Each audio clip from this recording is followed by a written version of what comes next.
তেলিয়ামুড়া মহকুমার পিডব্লিউডি দপ্তরের অধীনস্থ ওয়াটার রিসোর্স বিভাগের সরকারি অফিসে দুঃসাহসিক চুরির ঘটনায় প্রশ্নের মুখে সরকারি দপ্তর নিরাপত্তা ব্যবস্থা।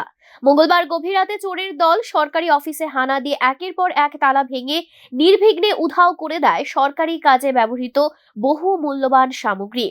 বুধবার খার্চি পুজো উপলক্ষে সরকারি ছুটি থাকলেও বিশেষ কাজে কয়েকজন কর্মী অফিসে এসে দেখেন মূল ফটকের তালা ভাঙা। খবর পেয়ে অন্যান্য কর্মীরা ছুটে এসে দেখেন শুধু মূল ফটকই নয়, অফিসের প্রতিটি কক্ষের দরজা, লকার ও আলমারির তালাও ভেঙে তছনছ করে দিয়েছে দুর্বৃত্তরা।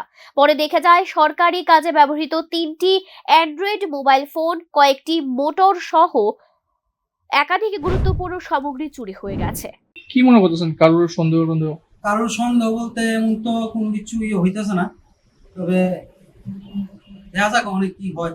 যদি তারা ইনভেস্টিগেশন করে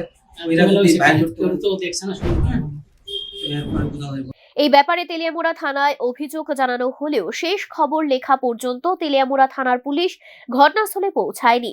সরকারি অফিসে যদি এভাবে তালা ভেঙে চোরেরা নিশ্চিন্তে লুটপাট চালিয়ে পালিয়ে যেতে পারে, তাহলে সাধারণ মানুষের সম্পত্তি নিরাপত্তা কতটা সুরক্ষিত তা নিয়েও প্রশ্ন তুলেছেন স্থানীয়রা।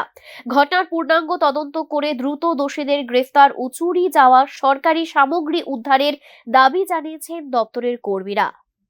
Bureau report, news now.